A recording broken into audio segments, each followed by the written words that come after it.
Hi, I'm John, and this is my GARN story. I'm located about 10 miles from St. Cloud, Minnesota. It's right in central Minnesota, and I purchased a GARN unit earlier this spring, and over the process of this whole summer I've built a GARN building for heating my house and my garages.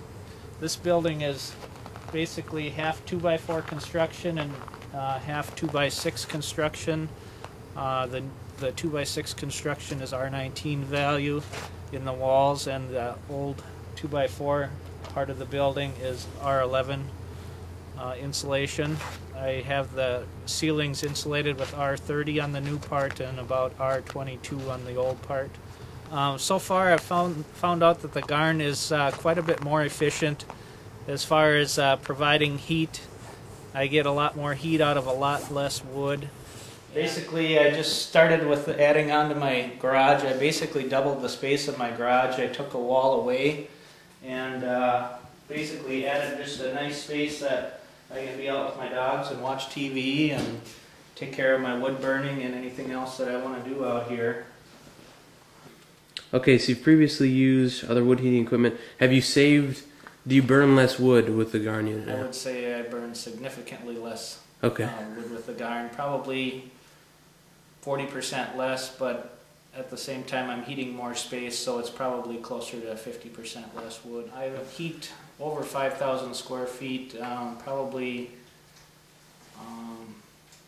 more than 2,000 square feet of garage area with 4 garage doors total, which is a large heat loss, but my house is 3,200 square feet, so probably over 5,000 square feet. In both garages I keep at about 60 degrees Fahrenheit, and they take probably at least double what my house takes for heat. I think the burning chamber is significantly smaller than what I had with my other wood burner, but I find that I get a lot more heat from the wood that I burn in there, and I think it doesn't need to be any bigger from what I'm figuring out with this unit so far.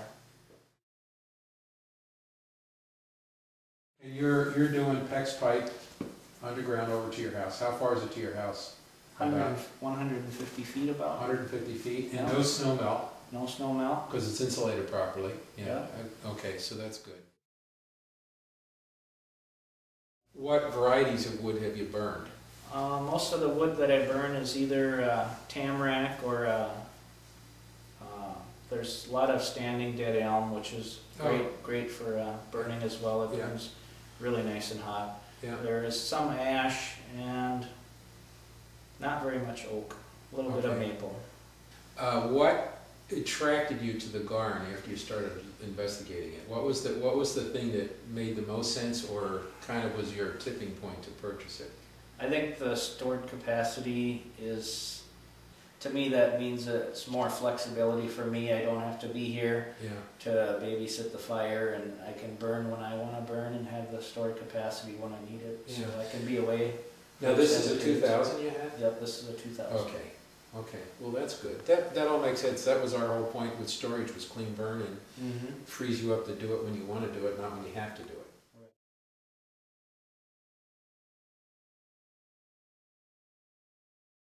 I don't know. That whole trailer would last me probably more than 2 days for sure, maybe 3. And before that trailer would go on one day like this? Oh, absolutely. I would burn at least that much in that trailer in one day. Wow, that's a huge difference, isn't it? And the interesting thing about that, even if it was the same emission level, by burning, half the wood, you put half the emissions out there, and you're twice as efficient. Right. So it's pretty amazing. Yeah, I'm impressed. There's absolutely no black smoke at all. Yeah.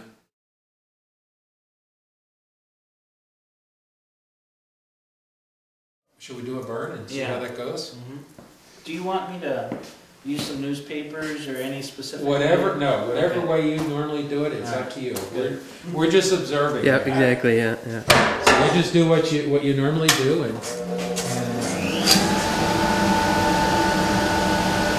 grab my gloves. Sure.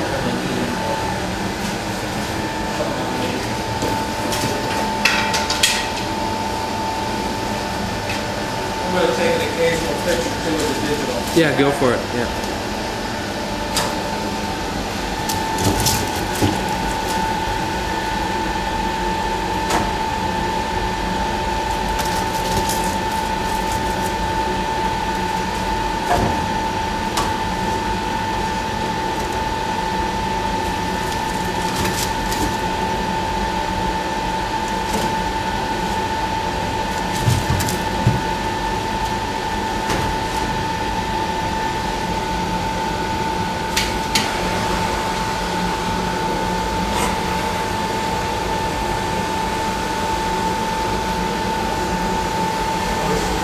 Interesting how you light it.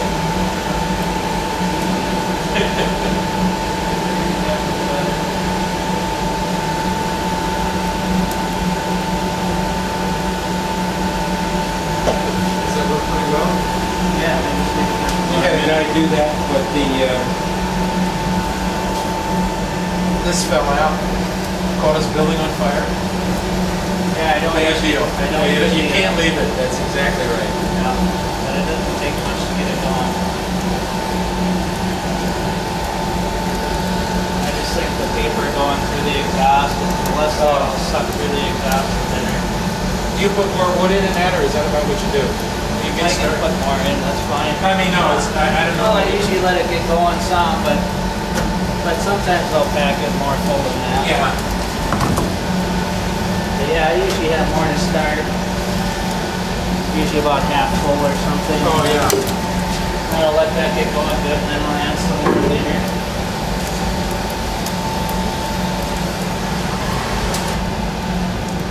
And that's it, huh? Should be good. Yeah. Doesn't take that long. So how long did that take? That probably took A minute. maybe two? Yeah. Yeah, maybe. say 2 minutes. Okay. With the whole thing.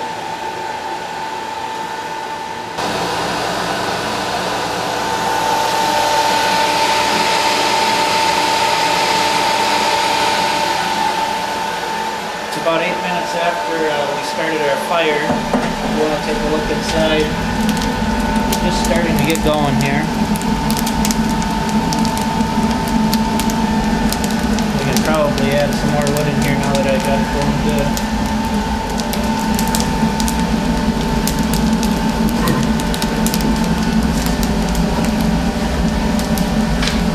The thing I like is the little smoke coming in. That is one of the really nice things from my other boiler. This one, you didn't know what you were going to get when you opened the door. Sometimes you have a really big flare. Oh, is that right? Oh, yeah, it was terrible.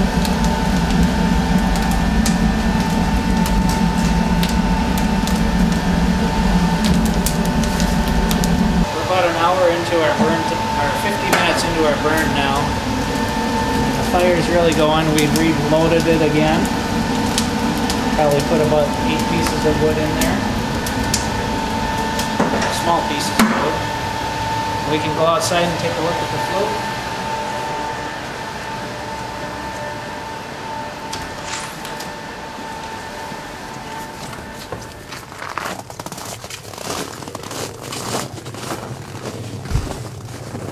Basically, it's just all steam coming out of the flue.